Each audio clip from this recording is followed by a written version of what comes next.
This happened 3 years ago, and I still wake up in cold sweats thinking about it. I've never told anyone the full story before, but I need to get this out because honestly, I don't know how much time I have left. I was working late at the office that night, probably around 11:30. The building was completely empty except for security downstairs.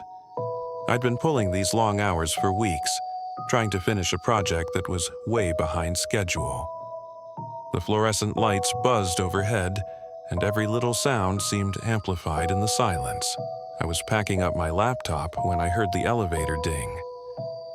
That was weird, because the security guard always took the stairs during his rounds. I figured maybe he was carrying something heavy, so I didn't think much of it. But then I heard footsteps in the hallway, slow and deliberate, like someone was being really careful about where they stepped.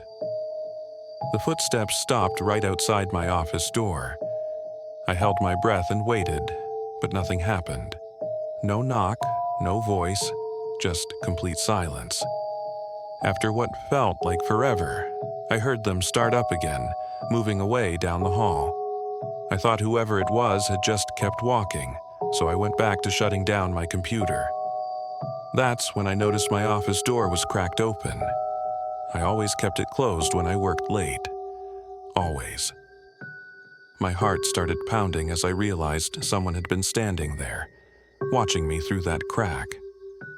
I grabbed my phone and called security, but the line just rang and rang. No answer. I decided to get out of there immediately. I threw my stuff in my bag and headed for the stairwell, avoiding the elevator completely. The emergency lighting cast these eerie shadows on the concrete walls as I made my way down. Everything seemed normal until I reached the 15th floor landing. There was a man standing there, just waiting in the darkness. He was tall and wearing a dark coat, but I couldn't make out his face clearly. When he saw me, he smiled. It wasn't a friendly smile. It was the kind of smile that made my blood run cold. I turned around and ran back up the stairs, taking them two at a time.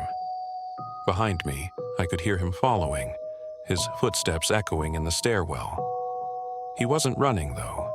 He was walking at that same deliberate pace, like he knew I had nowhere to go. I made it back to my floor and slammed the stairwell door behind me. My hands were shaking as I fumbled for my keys, trying to get back into the office. The footsteps had stopped, but I knew he was still there, just on the other side of that door. I managed to barricade myself in the office and called 911. The police arrived 20 minutes later, but they never found anyone.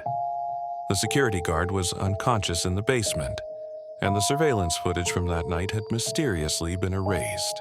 The worst part is, I keep seeing him. Not in the building anymore, but around my neighborhood, outside my apartment. Sometimes just standing across the street watching my window. He's always wearing that same dark coat, always with that same terrifying smile. I've moved twice since then, but somehow he always finds me. Last week, I found a note slipped under my door. All it said was, "Soon." That's why I'm telling this story now, because I have this horrible feeling that my time is running out.